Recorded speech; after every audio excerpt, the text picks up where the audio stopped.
Assalamualaikum Waalaikumsalam warahmatullahi wabarakatuh. Apakah benar kita tidak boleh membunuh ular yang bersemayam di dalam rumah? Ada ular bersemayam nih.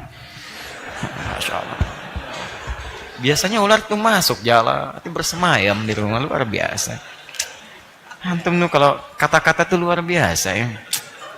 Hebat. Ular bersemayam, anak tidur. Padahal sudah coba diusir tapi tetap balik masuk lagi. Terus saya juga takut, nggak nyaman. Ya ularnya bersemayam, mas antum nggak ikut. Biasa. Kalau berdekatan dengan ular. Tayyib. Hukum membunuh ular yang masuk ke rumah, ulama terbagi pada 4 pandangan. Baik. Pandangan itu karena ada beberapa turunan dalil-dalil termasuk hadis Nabi sallallahu alaihi wasallam, termasuk riwayat Muslim hadis 2236 yang memberikan beberapa pernyataan. Singkatnya, 4 pandangan itu. 1, boleh membunuh ular dalam mazhab Hanafi ya, yang masuk ke rumah tanpa peringatan. Jadi begitu masuk dibunuh, itu dibolehkan. Pendapat pertama. Baik.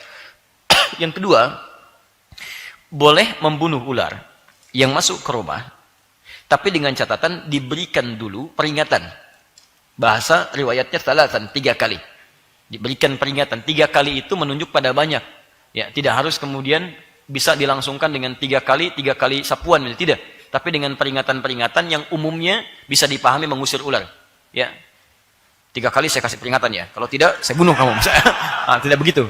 Ya, jadi antum dorong, arahkan. Kalau dia tidak pergi, maka itu boleh dibunuh. Fahuwa kafir. Itu kata Nabi sallallahu alaihi wasallam kafir. Nanti saya terangkan kenapa ular disebut kafir. Ya, jadi yang kedua, boleh membunuh setelah diberikan peringatan. Ya, 3 kali dalam konteks ini peringatan untuk diusir keluar. Kalau dia dengan usaha kita diusir balik lagi, usir balik lagi, usir balik lagi, maka itu boleh dibunuh. Itu pendapat yang kedua. Yang ketiga,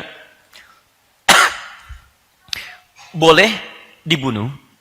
Saya ulang, boleh dibunuh ular di dalam rumah jika ular itu masuk ke rumah di luar kota Madinah. Sedangkan kalau masuk di dalam kota Madinah, itu tidak boleh dibunuh, hanya diusir saja. Diusir saja. Ini pendapat ketiga. Di rumah-rumah di kota Madinah, kalau kemasukan ular, itu hanya diusir saja, tidak boleh dibunuh. Jelas ya?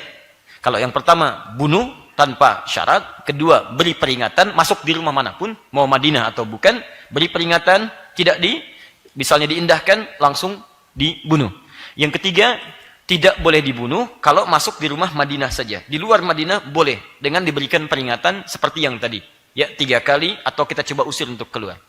Yang keempat, tidak dibunuh kecuali ular yang punya garis putih di punggungnya atau punya ekor pendek. Ini menunjuk pada ular berbisa. Ya, begitu dia masuk membahayakan, boleh seketika dibunuh. Ini pendapat yang keempat. Tayyib. Dari pendapat-pendapat ini itu mengerucut pada beberapa hadis, utamanya hadis tentang pernyataan jin yang berjanji kepada Nabi tidak akan menampakkan diri di rumah orang beriman. Ya, jadi sebetulnya jin-jin muslim yang baik itu nggak akan ada penampakan. Ya, jadi kalau antum sedang melihat penampakan-penampakan itu bukan jin muslim, karena jin muslim sudah berjanji pada Nabi SAW tidak menampakkan diri. Jelas ya? Dalam bentuk jin. Jadi kalau jinnya tidak menampakkan diri, maka mohon maaf, antum tidak ada kerjaan mencari-cari penampakan jin. Jin, nampak dong. Masya Allah.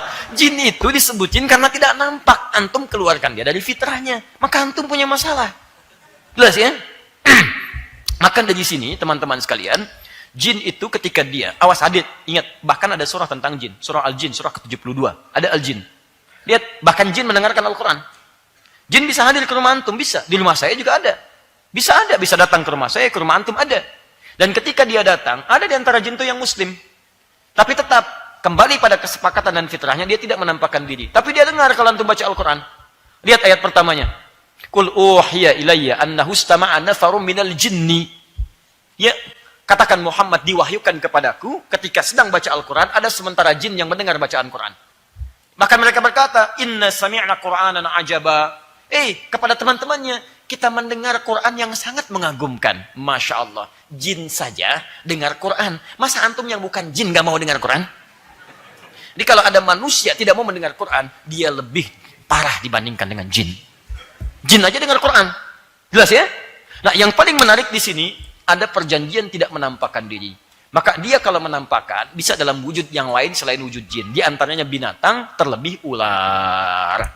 Pernah kejadian di masa Nabi, seseorang kemudian menikah, pengantin baru.